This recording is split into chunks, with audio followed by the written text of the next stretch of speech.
you have to feel the moment and see what your client needs. When you nail that, or when you really find what's working, the magic you can create is undeniable. And then we start squealing and jumping up and down as photographers because we caught magic in the camera, and that's it. I cannot wait to share this interview with you today. We are chatting with Kristin from Modish Digital. She is one of the sweetest and smartest and most visually savvy people that I know. She owns this digital branding agency, Modish Digital, in Cali. And this conversation goes everywhere. We talk about, how to plan your content, how to visually showcase your brand in an authentic way, how to be comfortable when you're doing brand photo shoots. It's just a really great conversation. And I'll be honest with you, it lasts a long time. We really get deep into everything, but I truly believe that if you listen to this entire interview, you will gain so many knowledge nuggets. So please, please, please, if you enjoy what you're hearing, go ahead and share it on Instagram, which, by the way, we have changed our name to @FeelGoodSocial on Instagram. That makes more sense, right? Basically, a short story. When I started my business, I really wanted to be a digital agency, a go-to one-stop shop where a bunch of awesome entrepreneurs could come together and help entrepreneurs, small business owners, market their business in this amazing way. And that's why I named my business Native Creative to begin with. But, over the past year of owning this business, I've come to realize that I don't think that that's what will help you the most. And so I've kind of made this transition to focus more on the education and strategy part of social media marketing. I want to help rad entrepreneurs like yourself understand social media and use social media in the best way possible that works for your business and in a way that you can feel good about. And so the name change has kind of come from that. I think Feel Good Social, it says what we're all about. And, it's also a little bit easier to remember and share. You know what I'm saying? So that's the whole idea behind the name change. And if you want to hear the whole story, I'll go ahead and link my Instagram post about it in the show notes, just if you're interested. But anyway, getting back to the point, this interview with Kristin is awesome. And if you love what you're hearing, we would absolutely love for you to share it on Instagram and tag both of us. We are @FeelGoodSocial. Woo woo. And @Modish Digital. That's Kristin. And please tag both of us if you decide to share this episode, because we're not going to see it if you don't tag us. And we would absolutely love to reshare and spread the love and hear what you think. I'll go ahead and stop yapping now. Let's get into it.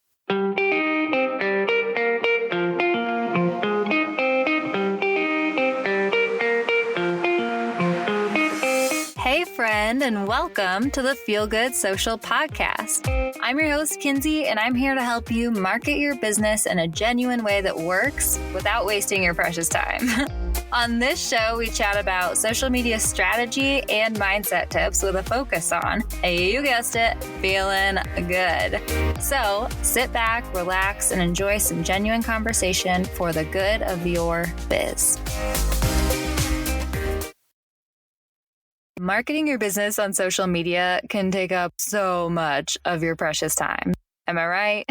I, of all people, understand this, which is why I've created a free worksheet with all of my top time-saving tips for social media. This worksheet will walk you through 5 steps you can take to streamline your social strategy today and give you back precious minutes, hours, even days. I know it sounds crazy, but it's so true. To download this free worksheet, visit feelgoodsocial.com/save. Again, head to feelgoodsocial.com/SAVE to grab this free worksheet. Thanks so much for joining us today, Kristin. Hey, thank you so much for having me. This is going to be really fun. Yeah, I'm so excited. We're finally getting a chance to chat. I already introduced you a little bit in the intro, but I would love to hear in your own words who you are, what you do, and why you do it, where it all started. Yeah. So as you said, my name is Kristin, and I have a creative marketing and photography brand called Modish Digital. We're located here in Southern California, but I come by way of Wisconsin. So I am a Midwest girl who was driven for sunshine to the West Coast. And that's kind of where I've planted my roots now for the past 13 years. It's been really exciting to transition into this entrepreneurial space that I've been doing now for the past 4 to 5 years. And it all kind of started with a lifestyle blog 7 years ago and has transitioned into what I'm doing now. That is so amazing. What's the name of your lifestyle blog so people can follow you? So the lifestyle blog is Modish in Maine. And modish means like stylized, on trend, type of thing. And it was just my way of wanting to share my love of all things in my lifestyle. And when I decided to start that, I was super focused on wanting to create really good photography. So I borrowed my parents' little Olympus DSLR and learned it. The photos were atrocious now that when I look back. In turn, though, it made me really, really focused on wanting to learn the craft of photography. And so here I am sitting, 7 years later and 4 years into my own creative marketing and photography business. That is what I do. I'm a professional photographer now, and I could just scream from the rooftops because I'm doing what I love every day. Oh, I'm so glad that you are taking that mindset. You're being really, really direct and confident about who you are. And that is so amazing. I didn't realize that you just basically borrowed your parents' small camera and taught yourself. Yes.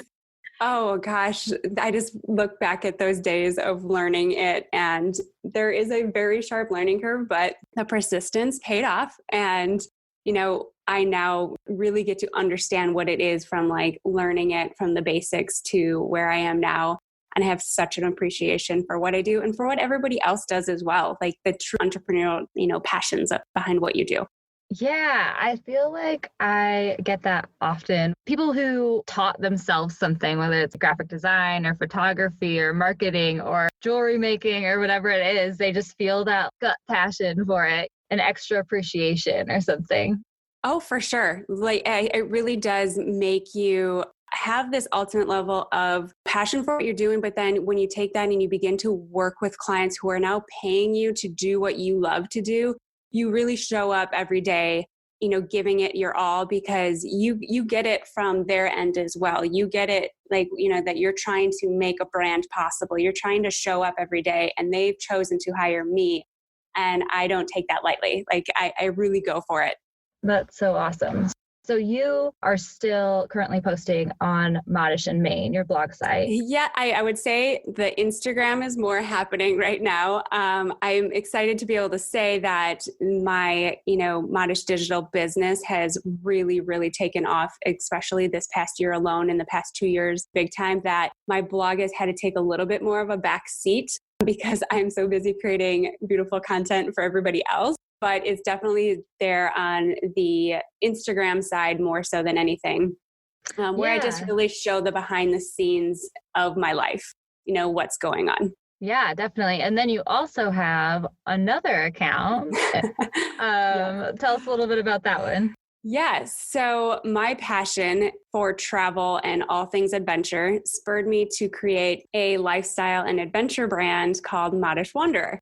And that is truly, the brand is designed around capturing a life of adventure. That's what we call it. It's not for the hardcore, backpackers that are going to go out for 2 weeks. It's for the everyday person who just loves to go outside. And so this line was spurred with the idea of Modish Wanderer. You can be comfortable in our tops. It's for men and women. And we have a line of accessories as well that just epitomize, a life of adventure. And so that has been a really fun endeavor to switch over to at times when it's like we're talking e-commerce now and we're talking, physical products, which is very, very different than Modish Digital, which is a digital service. I'm either providing, creative marketing goods or photography. So this is like a totally different ballgame, but I absolutely love it. That is so awesome. I love that you're doing like all these things that work together, but they're very different as well. How was it figuring out your branding and your messaging for these 3 separate yet connected entities? Yeah, so that's a great question. Is they are all three different and it's in their own way, yet connected with the term modish in there, which is like style, on trend, but really still like to your own core. That is defined by your own terms. And that's kind of how I've gone into branding each of the three accounts per se. Modish Wander is about being outdoors, but it's a little gritty. It's kind of wiping away necessarily all the prettiness all the time. And it can be gritty. It can be, punches of color, but like, what do you find in nature color wise? And was our focus. So you have like the tans and the greens and a hint of blue. So you won't really see a bright red piece come out because I don't want to find red in nature very often, unless it's a pretty sunset. Yeah. So I kind of that's how that is branded. And then you go to like Modish Digital and I'm again, still really connected to the colors of nature. So that has the tones of the olive green and the tan and the cream. It feels approachable. And that's very much who I am and my team. We're very approachable and down to earth type of business. And then Modish in Maine is still connecting all things of me. You're going to see those same tones, but a little bit more of, what is happening in life right now and connecting those to Modish in Maine. So it's been really fun. And it's sometimes hard to just take a step back and go, okay, I'm working on this brand right now. Like you got to focus on this brand, before you jump over to another one. Oh my gosh, totally. I don't know. I feel like I struggle with my own branding because it's such a part of me, you know what I mean? But then also, how will it serve my audience? Yes. What will they be attracted to and everything? And I just have one company to brand. I can't imagine. That still is enough. Yeah.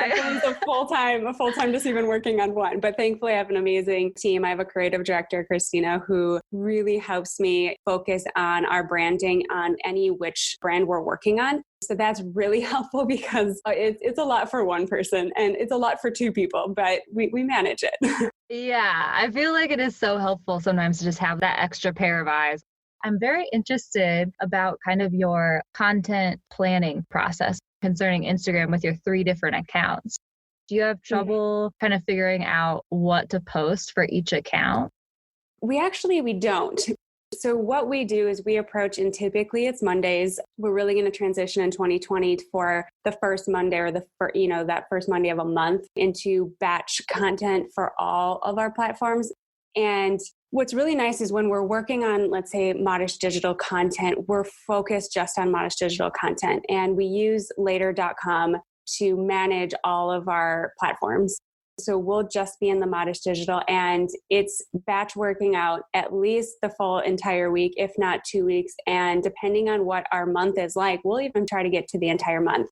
As much as that sounds kind of scary, like no way, I can barely figure out posting for 2 days, let alone a month. It's actually when you allow yourself to just hone in on that, space and just, hey, I'm working just on Modish Digital content right now. You kind of can be amazed at how much you can create in a small period of time. And so that's what we do. We work through, brand by brand. We also do plan social media content for 2 or 3 other brands outside of it. So our brands are jumping a lot of places when we're in this space, but we really work on the batch content creation. And that has been a game changer in being able to create unique, relevant content just for that brand while we're working on it. Yeah, I'm so glad that you brought that up and that's how you guys work through things as well. I hear that all the time from my clients and just the people that I connect with on Instagram, that one of their biggest struggles is how time consuming Instagram and social media marketing can be. And so I've been talking more and more about this batch content creation because that's what I do for my clients as well. Yes, it's a game changer. It really is in terms of productivity. I cannot recommend it enough. Really try to avoid the, oh, shoot, I don't have anything to post today. What am I going to post? And then you do sit there for an hour trying to come up with one post because you're jumping over to that space for a short period of time, but it actually ends up taking a longer period of time.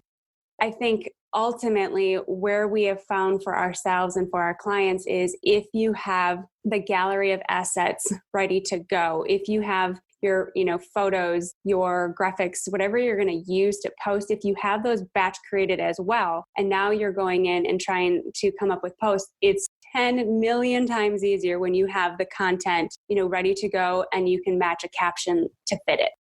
Definitely. Yeah. I'm so glad that you went there too, because that's actually where I was just about to ask you. I'd love your opinion. Do you write captions first, or do you pick a photo first, or kind of like you just said, do you have a set of photos to choose from and also a set of captions to choose from and you match them up? Great question. So we work a little bit of both ways. Sometimes we just have the perfect caption and now we just need to go find from our gallery of assets the image to go with it. Or sometimes we write that caption down and we keep it in, a Google Docs, and we purposely go out to shoot that content. And then there are times when you have the image and you're like, yes, this image needs to get posted. And the caption actually can come from looking at the image, because it can inspire you. If there's a goofy face happening, if it's, there's coffee in the hand, you can kind of help connect a story to that image when you're looking at it. So we work both ways. For a particular client, we definitely have a set content pillar that we work through. So, Mondays, we know it's this kind of content, Tuesdays is this, etc. So that definitely helps narrow down. And rather than just going, oh gosh, I have no idea what to post today, we go, okay, we know this needs to be about a food, item on their menu. That makes it narrow down into, we're just looking at the food assets. So we also take that pillar strategy to all of our brands we're working with. And it cuts down that I don't know what to post part down to, okay, I know I'm just looking at what is this content pillar I'm supposed to be working under right now. It makes it much, much faster. Oh, yeah, I totally agree with you. As soon as I started using content pillars, I was like, this is so much better. Yeah, because it's not the whole wide world that you could be posting about. It's like, let's use this theme today. And then I think on the opposite side of that, it will just inherently make your grid a little bit more cohesive and I guess inviting, because you're posting about similar things on similar days. And so the layout will look fairly uniform, Yep. 100%. That's the idea, right? Is that we get to a place of finding cohesiveness in our content posting so that your followers or new followers can come to expect certain things, but that you're also not missing content as well, that you're not forgetting about this aspect of the business. You're finding a way to, hey, don't forget to post that UGC, user generated content, as well. It also is a great checklist when you use pillars. Yeah, definitely. I do the grid goals thing, Every Monday I'll post an inspirational grid, 9 squares. I love that you do that. Yeah, and it's honestly so fun. I also look at the grids of my Instagram audit of people's accounts, and I see this is what you're doing right, this is what you're doing wrong. So I look at their grid as one of the parts that I analyze. And I had a woman the other day. I love her branding. She does an awesome job with her captions. They're super personal and relatable. But her grid felt a little bit busy, is the word that I use, just because it felt kind of sporadic, I guess. You know what I mean? Do you have any tips about how to make your grid layout feel a little more, I guess, uniform and purposeful? Yeah. So I think that also comes down to you're really having to first define, who are you trying to connect with? Why are you trying to connect? What is your ideal customer or client's struggles? And then what content can I provide that helps them connect with me? And from there, you're going to start to, really answer the questions of what does then my content begin to look like? And most importantly, as we've come to find out, showing your face is one of the, biggest things you can do to create that connection. So it's finding that healthy balance of showing off your product or service and then also putting yourself in there as well. So using programs like later.com or Planoly or anything, it allows you to see a preview of your grid. And we can't recommend that enough, because once you think you have oh man, I found this image, I have the perfect caption for it, and you just want to go post it. Rather, when you can use a planning app like this, you write that out and then you go to the preview and you see it and you go, oh, no, that doesn't fit there. It's just a little too off, or it looks almost too similar to the one I just posted. You know what I'm realizing? I need to put in another graphic in that spot because one hasn't happened in 6 posts. It allows you to visually see your brand in a grid form and also see, like, is it connecting with the content, but is it also connecting visually? Yeah, I love that. Do you have any tips for people who are like, I want to like create a great grid, but I don't know what what a great grid looks like for my brand, or I don't know how to define that great brand vibe? Yeah, so that's actually one of our newer services that we started offering this past year. Is part of it is creating a brand and social media strategy. And basically what we do is we first start with grabbing your logo, grabbing any of, like, you have a submark logo, grabbing your assets and seeing what your color wheel looks like, what your mantra is. And we're kind of going to start to pull from some of your past photos and create a mood board grid on that first page. And it's kind of like you look at it and go, okay, I can see this brand at a glimpse. Mm-hmm. You see, the visual with the mood board, you see your logo, you see the color wheel, and you start to go, okay, I get this now. So then we go into the next page is we really build a full scale mood board. We go a little bit further and a little bit deeper, and that includes, finding what you could be posting, ideas for content that could be relevant to you. We really build that out. So now you really start to see that visual aspect of, like, okay, yes, I get it now. Like, I can see what my brand could look like. And then you take it now to this next step is you start working on those content pillars of, okay, here are things that you could post about that are relevant to your brand. And here is the type of imagery that would help you communicate that better. And then from there is kind of how you work into just like rounding out that brand. So now when we leave our clients going, okay, here's a plan of action for you. Here, the guessing game is starting to be over. And now they've got a visual idea of what they could be doing. Yes. And typically they leave really, really excited and, okay, now what? And then it typically goes into, well, we need to create that content. Yeah. The content has to happen now. Yeah, exactly. Yeah, that's such a great starter place for people, because I think a lot of times we jump into, let's create content. Like, this is the fun part, Yep. But you really need to like develop that strategy and develop that understanding of who your brand is and what it looks like on social media. And then also who your audience is and what will be valuable to your audience. For sure. Yeah. It's kind of that whole cart before the horse thing. People are eager to jump and go, okay, I'm ready for brand photography. And we say, okay, do we know the content pillars that we're shooting for? And they go, well, I just want pretty photos, and it's, and it's like, oh, we do too. Don't get us wrong. We definitely want pretty photos as well. But let's take a step back and really figure out what you need to tell your story the way that you want to tell it. That really helps us then create a very easy to create shot list, because we know what you need. And whether that photo is going to be used for website and for social, which a lot of them should be, because that they should talk to each other. Okay, we need to make sure you get in front of the camera. Like, we need to be able to tell the story behind the business. And so it starts to just unfold itself a lot easier for the clients. And then, because we already had done that social strategy, as they go, okay, yeah, that's right. We did all these type of shots for me to use for this content pillar. And the mold starts to form of like, this becomes a lot less difficult for them to create content on that weekly, monthly basis, because they're fitted with all the assets right there. Wow, I love that. I feel like I just have so many questions that just popped in the head. I'm like, which one should I go with first? But okay, so let's chat about brand photo shoots real quick. Mm-hmm. Do you shoot purposely for certain content pillars as you're shooting? You're like, okay, this is this content pillar. This is this content pillar. Yes. So leading up to the photo shoot, we have numerous discussions with the client going over the shot list. Including in that shot list is like what they need in all aspects of that pillars. And it kind of starts to go down to all the way down to the type of shot, horizontal, vertical, if it's needed for website, if it's, and then you go into locations and we really have it mapped out. We then create, we use this app on the iPad. I believe it's also available on the phone. It's called Curate.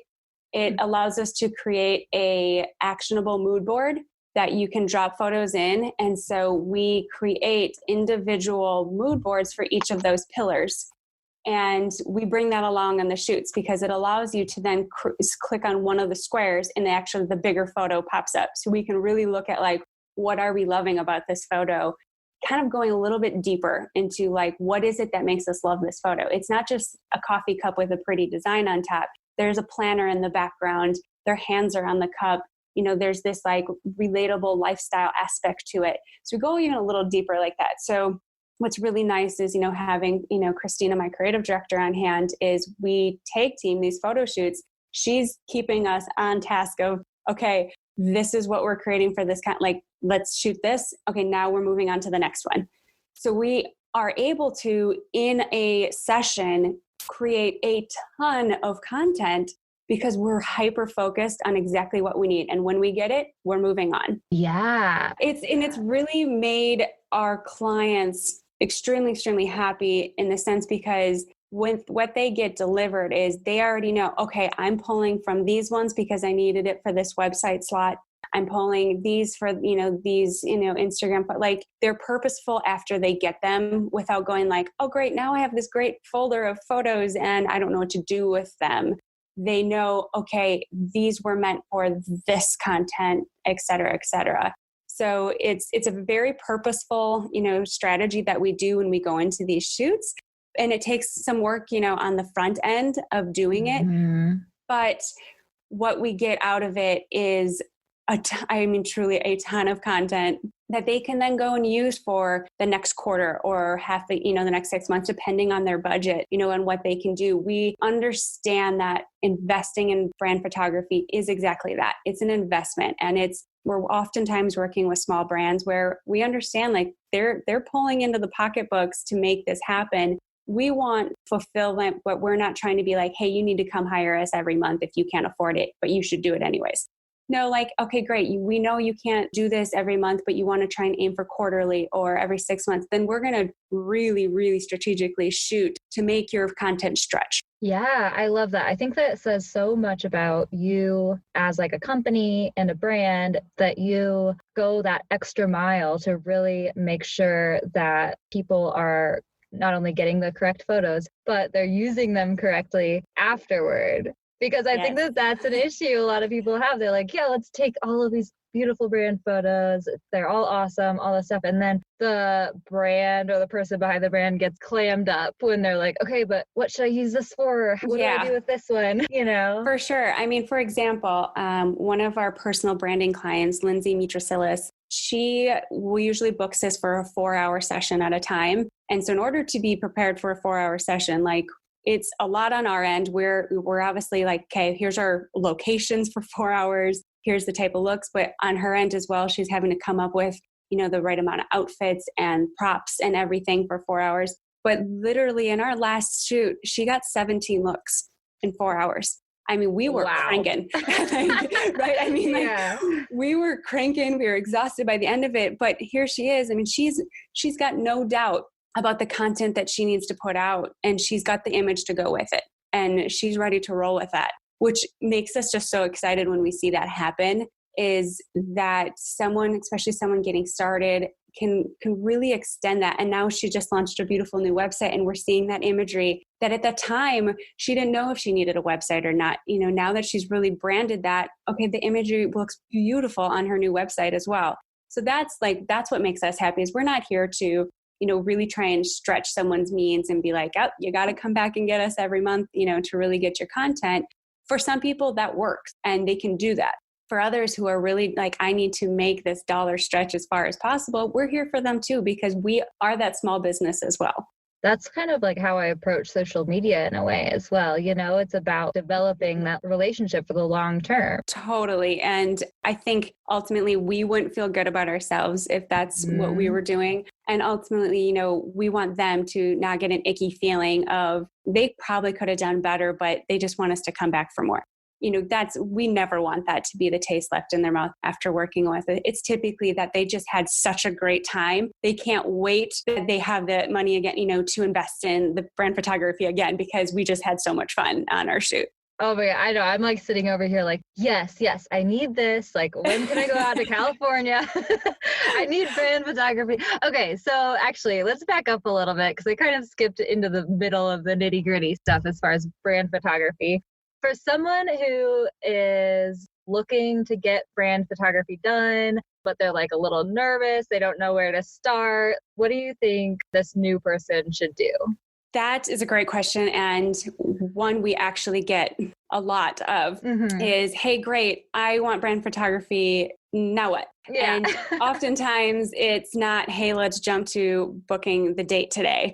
It's, okay, great. Like, let's chat. Let's make sure we're a great fit together, that, we can fulfill what you're looking for. And I see this for anybody who is looking for brand photography, is make sure the photographer you're looking to hire fits the look that you're going for. We want someone who's comfortable in photographing the type that you're looking for. So if you like dark and moody, and that fits your branding, probably the light, bright and airy photographer isn't a good match for you. Yeah. Like, we always kind of just, it's okay that they're not the right, like, even though they're the most local person, or yes, they can clearly take high quality photos, but if they really don't match or align with what you're looking for, keep looking. There are so many amazing photographers out there. So now that you want to move forward, we always say you need to work together to come up with a concise plan. Coming up with that strategy plan before you jump into, hey, let's put all this money down and book your shoot. Now, that's the exciting part, is that you want to do that. But really, like I said, cart before horse, what do you need? Maximize your dollars. You are investing in the photographer. Maximize that, money by knowing what you want. What is your goal? Are you, just needing to refresh your website? Are you needing, to get better shots of you for the about page and to put yourself out there? Or maybe you're getting upcoming speaking engagements and you need a great shot to submit to them for their marketing collateral. All these little things are things, you should think about. Then find that photographer and book them for what you need.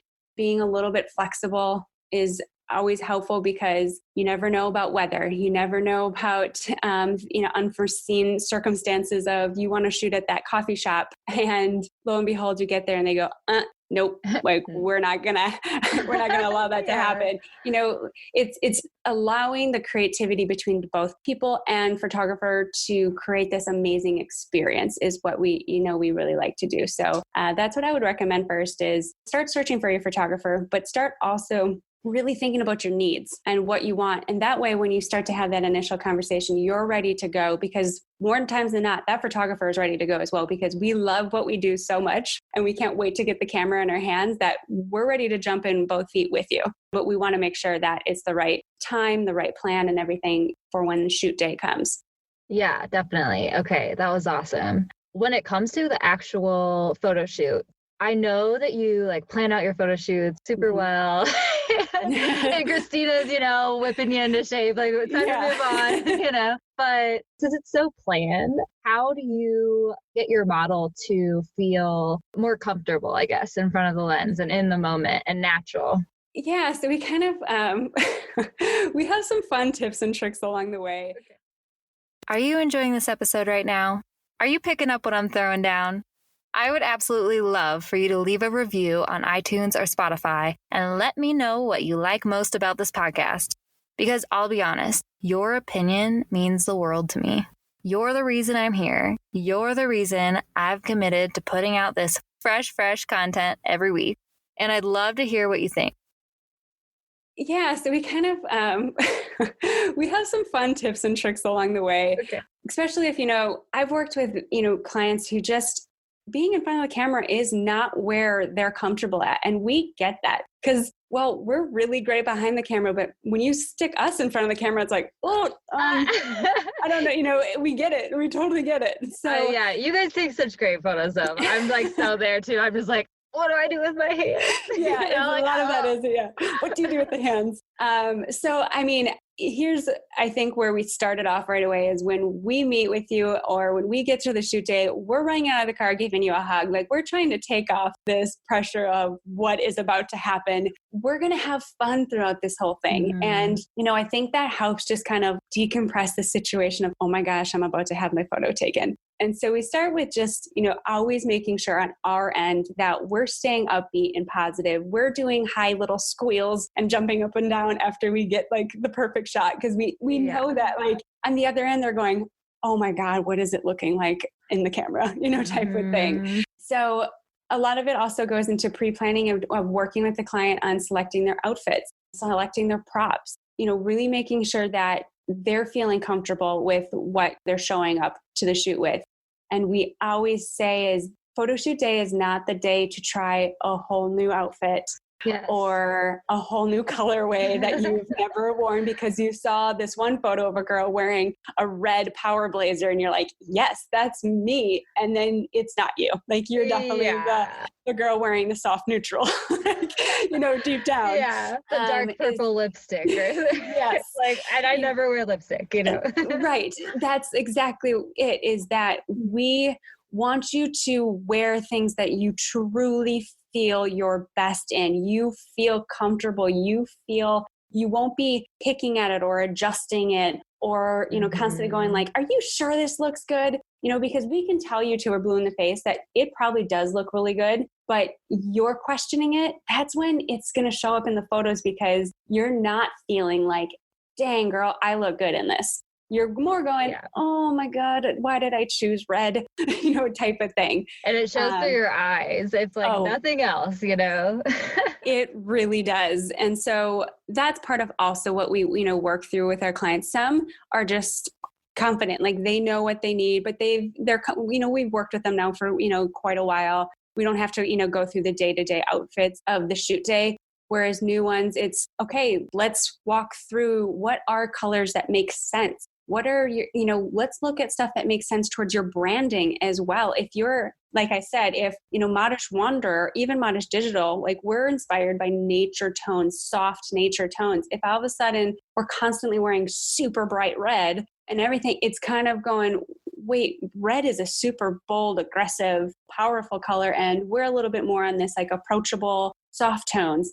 It would be confusing. The messaging would be confusing to our readers. And so if they want our help, we're there for it. And that can look like taking pictures of outfits laid out on the bed and going, Kristin, help. Yeah. What do I wear with this? Type of thing. If you can't walk in those high heels in your house, you aren't going to walk in them come street walking, Oh yeah. in the shoot. Yeah. So we always recommend that. And then let's say come shoot day, we're in the middle of a shoot and I can feel you getting a little stiff. I like to bring out my friend Johnny. So Johnny is my imaginary friend who moves around the room and he kind of is sitting in a stool over there and he's winking at you. He's sending little waves. And I'm going to be like, hey, look over at Johnny and, give him a little smile. You would not believe how Johnny has transformed photo shoots. Oh my gosh. Johnny is magic. It just lightens the mood a little bit. Because they'll be, going, I don't know where to look. And I go, okay, Johnny's over by the window, send him a nice, smile, or Johnny's totally trying to make you laugh, or something. And it brings out a natural laugh or a natural smile. I mean, every time. And this has worked with clients who really, really, really do not want to be in front of the camera, but they know they have to be.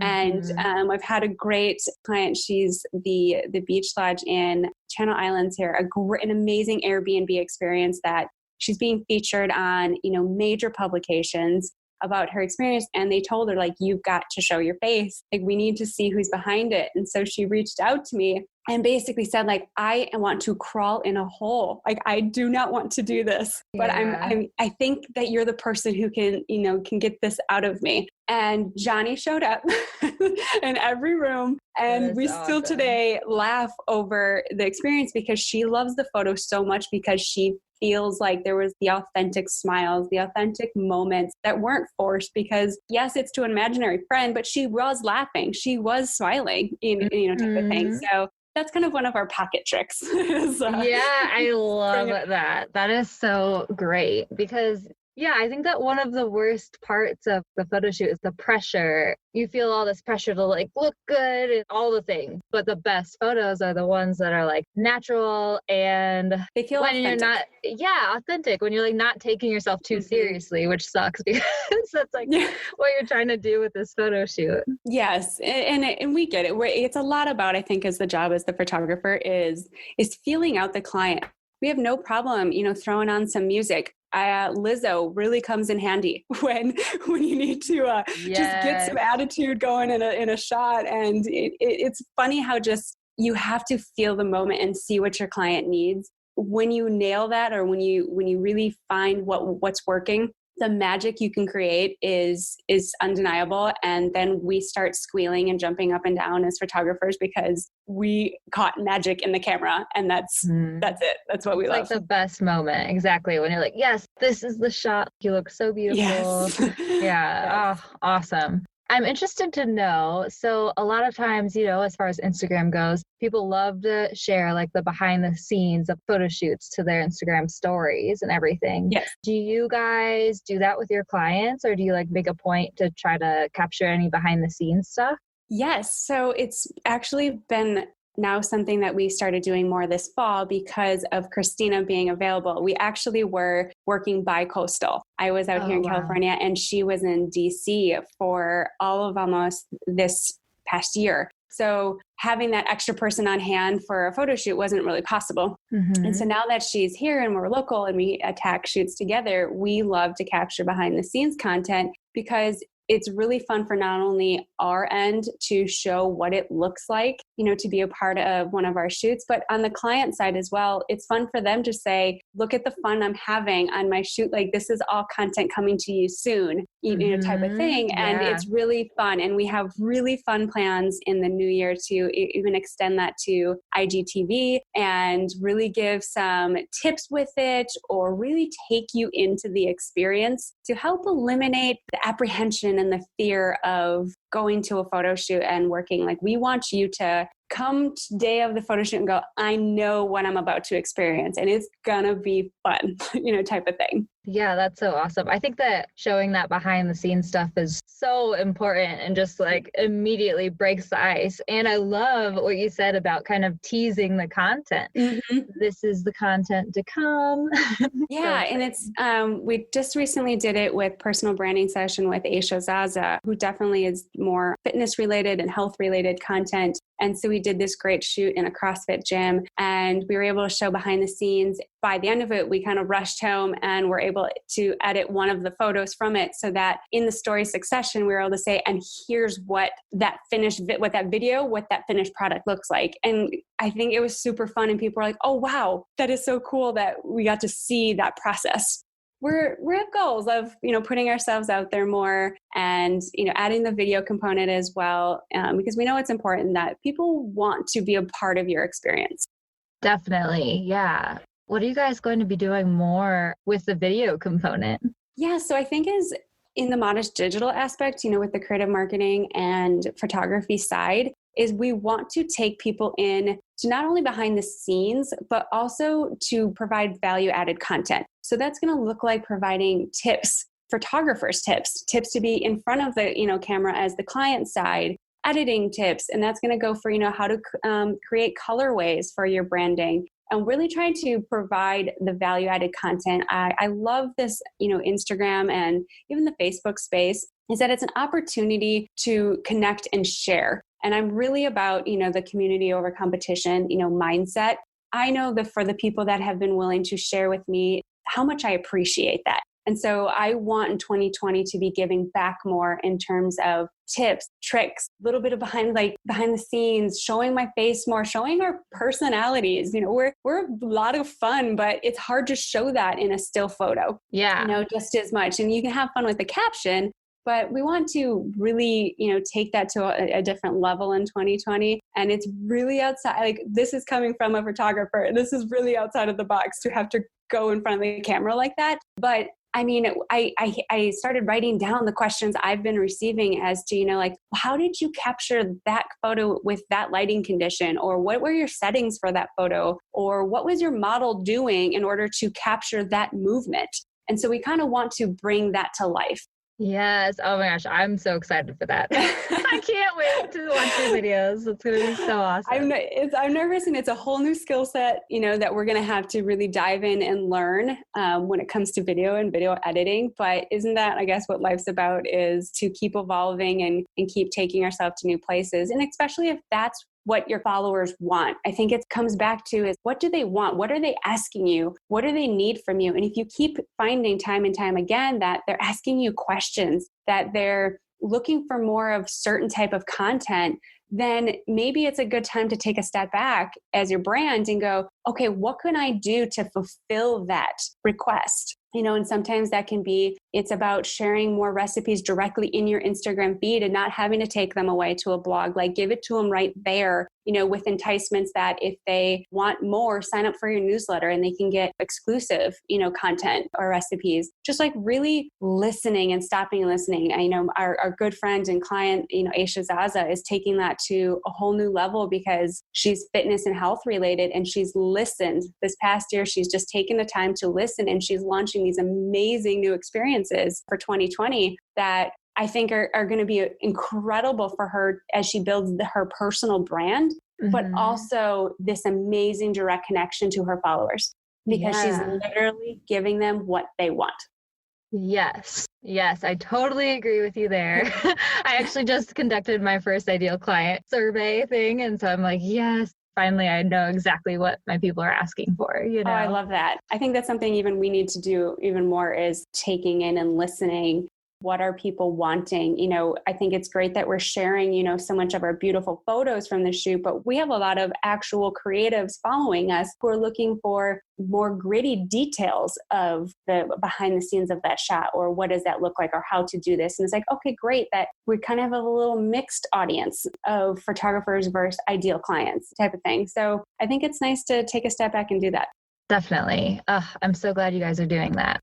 I do want to ask you, so I've been, seeing all the social media trends for 2020 articles and all that stuff. Yes, all coming out. All of them are coming out. Yep, exactly. And a lot of people have been talking about authenticity and like real photos versus curated, super edited photos and all of that. And I'd love to know how you feel about that.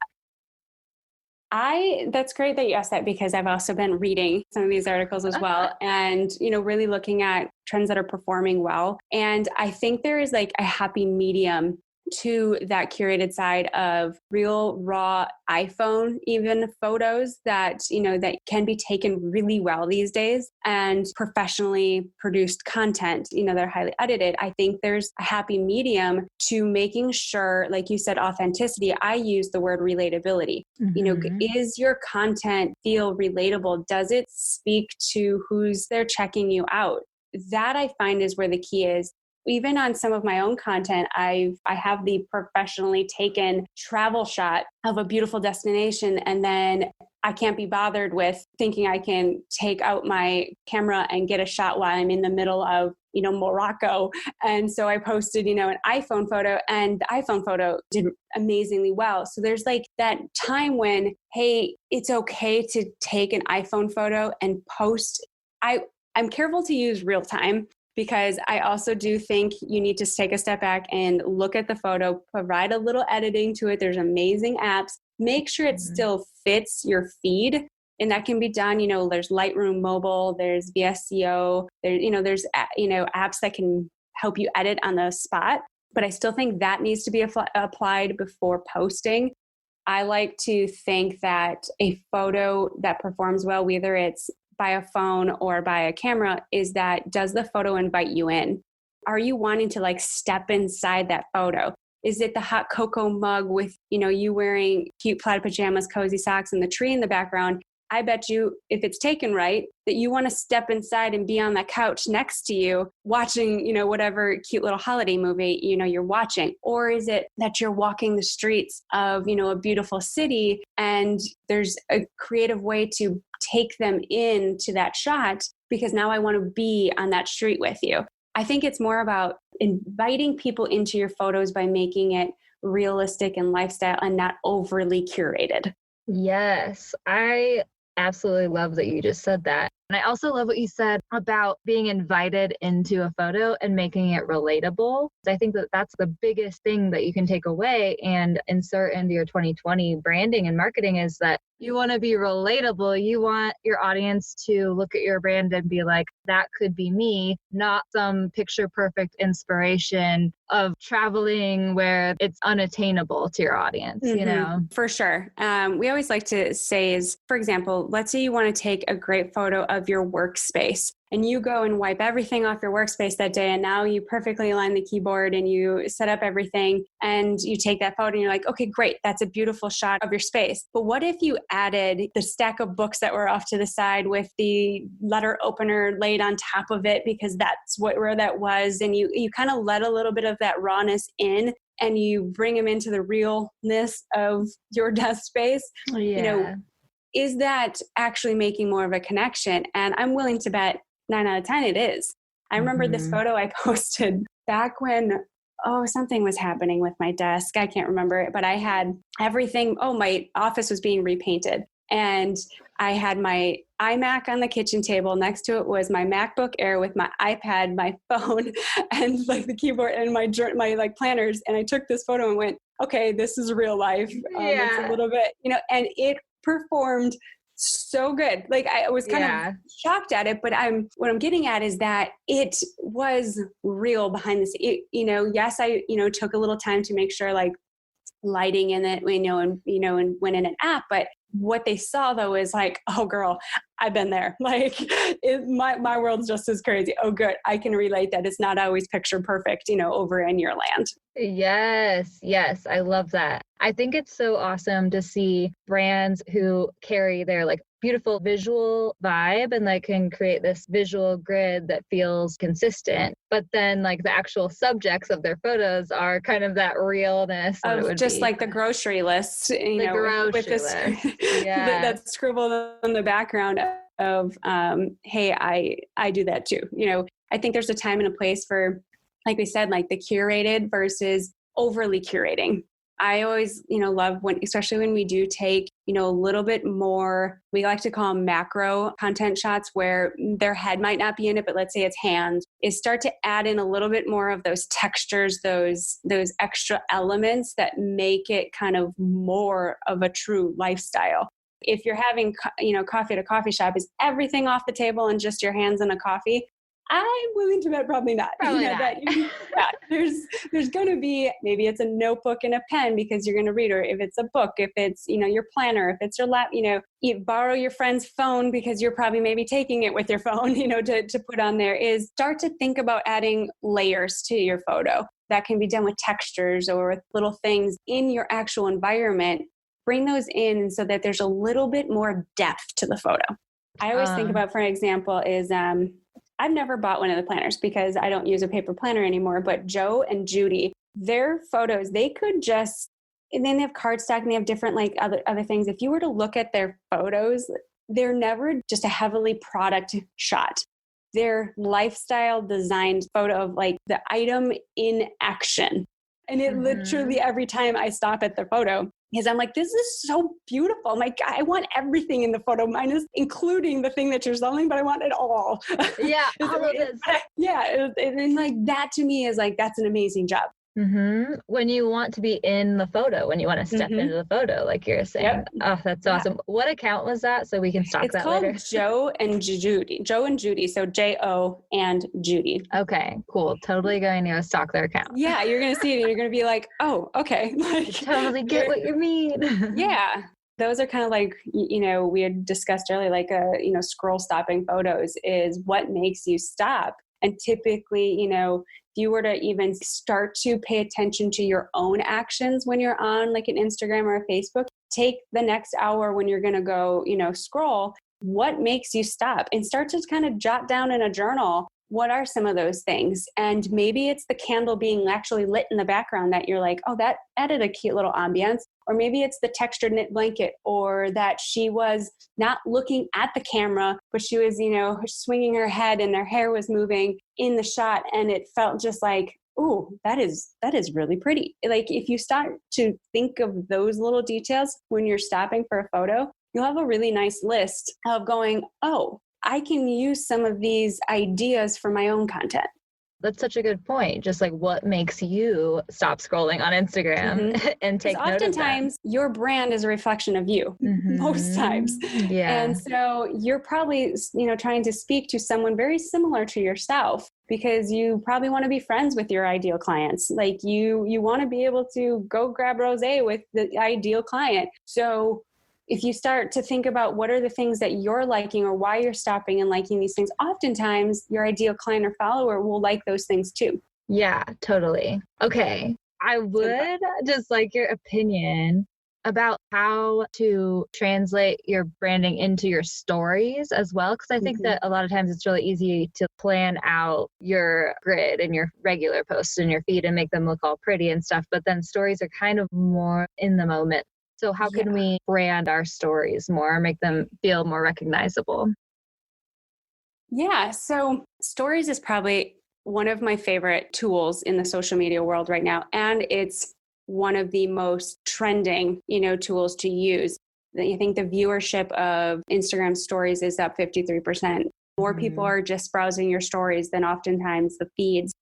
So you need to start to add more stories, into your branding game. It's an awesome opportunity to let someone in a little bit closer to what is life behind it. Show your face, talk to the camera. If you have a product that you're selling, take them in on the shipping day. We're boxing up your orders. They're all going out. What does that look like? Here's what you can expect when your package arrives. There's all these little, if you stop and think about it, little opportunities that you can invite people in along the way. But to take it one step further, working with a certain client, we have a very strategic plan for Instagram stories throughout the week. We're trying to give people, their weekly FAQs, like we're answering the questions that we keep getting. We're showing them where we've been in the press lately. We're asking questions. We're using all those amazing tools that Instagram provides us with, the question, the polls, the stickers, and we're utilizing that as a way to get engagement with our followers, but also it's a great way to get direct feedback as to what they like and don't like without it being invasive or seeming like, hey, I need you to take this survey. They're inadvertently taking a survey by just interacting with a button. It's amazing, like what you can, really do with that. And then it's an awesome way to share user-generated content. If you have a hashtag that you're encouraging people to use, if you are encouraging them to tag you in the photos, start to really look at those. And it's a great place to share, some of that content, because not often, or not always, I should say, is someone's repost, or I should call it their own post, going to match your feed. That's okay. But what a great place to share that and shout from the rooftops how much you love your clients, showing that on your stories. I would recommend just as much now plan pillars for your Instagram story content. I know we've chatted before how much you love like our Modish Wanderer templates. We use these, really great templates that are designed to encourage people to take a screenshot, upload it on their end, and circle things that they've done. And that can be, where have you traveled? What national parks have you been to? This or that. There's these fun ways to do it, and they're a great way to possibly, hopefully go viral and, attract new people, because you're oftentimes encouraging them to share it with a friend. So there's these great ways that I think you have a more direct way to engage with your followers using stories than you do with your feed and your post, because more and more you kind of see a trend that people aren't taking enough time to comment, which I loved, your post the other day was, what if you stopped and you liked that photo, but you said something about that photo or why you stopped, or in relation to their caption, like amazing. What would that be like if you actually started to do that? while I think it's an amazing idea, I think most people are just doing the double tap and moving on. So Definitely. can you use your stories as another angle to get direct engagement? But sometimes that doesn't mean that they have to type a response. It can just be tapping, buttons or the polls or, circling things on a screenshot, which I think is really fun. Yeah. I love that you brought that up. I was listening to a different podcast the other day, and the woman was talking about how she uses her Instagram story polls for pretty much every piece of content she creates. She was like, I put up a poll. Do you want to know how I do my day look or my night look as far as makeup goes? And then whichever one wins, she'll create that video next. And not only will she do that, but she will go in and find all of the people who voted for that night look or whatever it was and go message them and be like, hey, I created this video and I know you're interested in it. Check it out. And I just that's love amazing that she took it that extra step, That's an amazing extra step. Talk about what a great way to directly communicate to your followers. And I mean, if we're being honest, we all want to be heard. We all want to feel like we're being heard. So the fact that she took that one extra step to directly message and be like, I hear you. Here's, what you asked for. I mean, that speaks volumes. Oh yeah. Like honestly, I think people forget that actually Instagram is this direct connection between people. Like you can DM people and they'll answer you.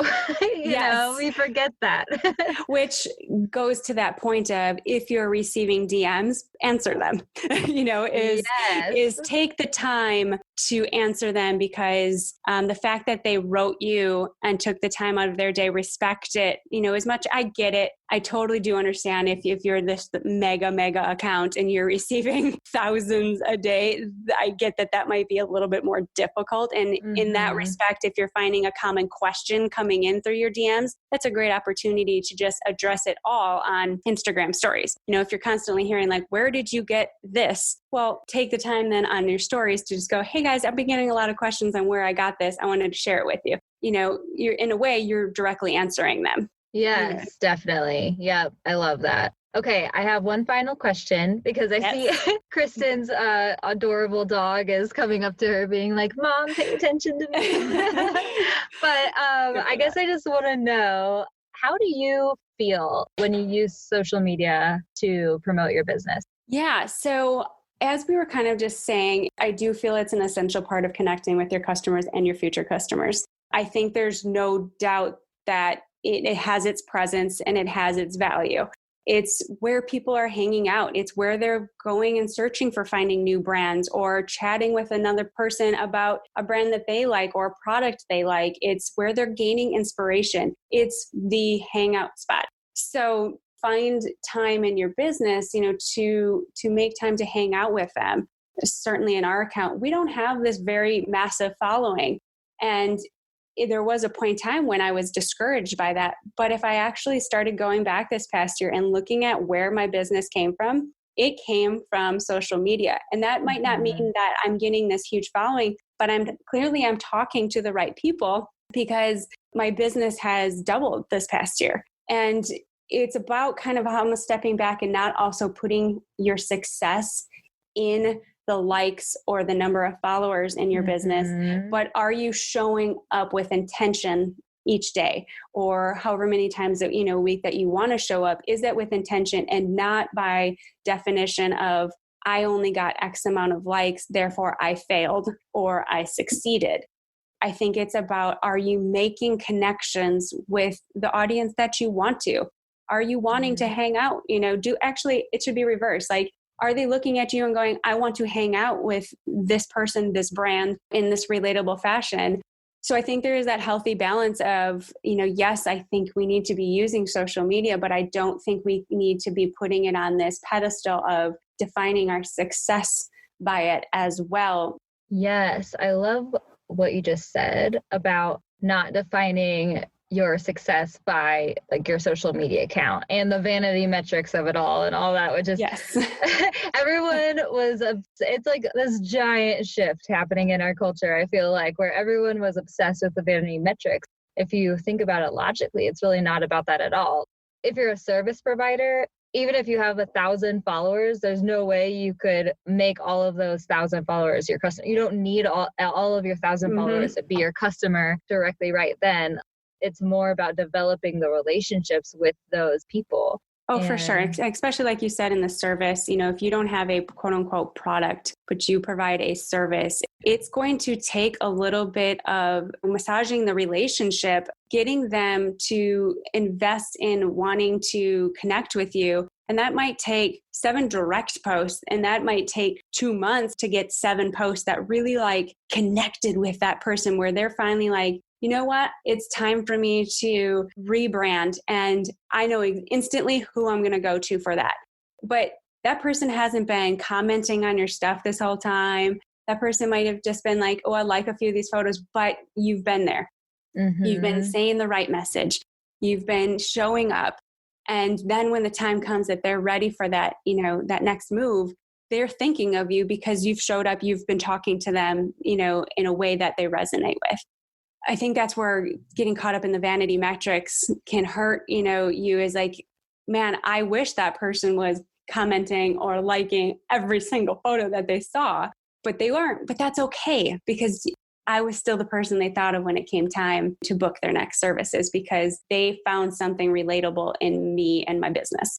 I'm so happy that we got to chat today, Kristin. Thank you so much for joining us. And please, can you just tell everyone where they can find out more about you and where they can follow you on Instagram? Yeah. So my company is Modish Digital, and that can be found at modishdigital.com, and that's MODISH. And on Instagram, it's Modish Digital. The adventure lifestyle brand is Modish Wanderer. And the lifestyle blog is Modish and Main, because just like every small hometown, there's typically a main street. And so that's my way of feeling connected to everyone that just kind of comes from a small town, and we're not big city girls. I love that. And basically if you type Modish into Instagram, Kristin will pop up. Apparently I am trying to just take over the branding of Modish. I love it though. Yes. But thank you so much for joining us. I had such a great chat with you. Have a great, actually when this episode airs, it'll already be 2020. So Happy New Year. Oh, this is exciting. It's kind of crazy that we're in the new year, but I have had so much fun. Thank you so much for having me. And it's always amazing to connect with like-minded individuals. Awesome. Thank you so much, Kristin. Wow. That was such a great interview, wasn't it? I absolutely loved chatting with Kristin. She is the biggest sweetheart in the world and so relatable. That was the first time we actually got to speak in person, if you can believe it. And I truly adore that woman. And if you adore her too, if you gained a lot of insight from what we were sharing and everything, we would again absolutely love for you to share this episode with anyone who you think needs to hear it, with your audience on social media, or email it to a friend. And if you share it on Instagram, make sure that you tag us at Feelgood Social and at Modish Digital. That's where you can find and connect with me and Kristin. And we would just really appreciate it, because I think that we talked about a lot of really great stuff, and there are a lot of golden nuggets in that conversation. And the more we can spread the word, the better for everyone, right? The better we'll all do. We can all come together as this awesome community. So as always, thanks so much for listening, and I'll catch you next week. Thanks so much for listening, my friend. For show notes and a whole lot of other awesome freebies, visit feelgoodsocial.com. Simply go to feelgoodsocial.com for all the goods.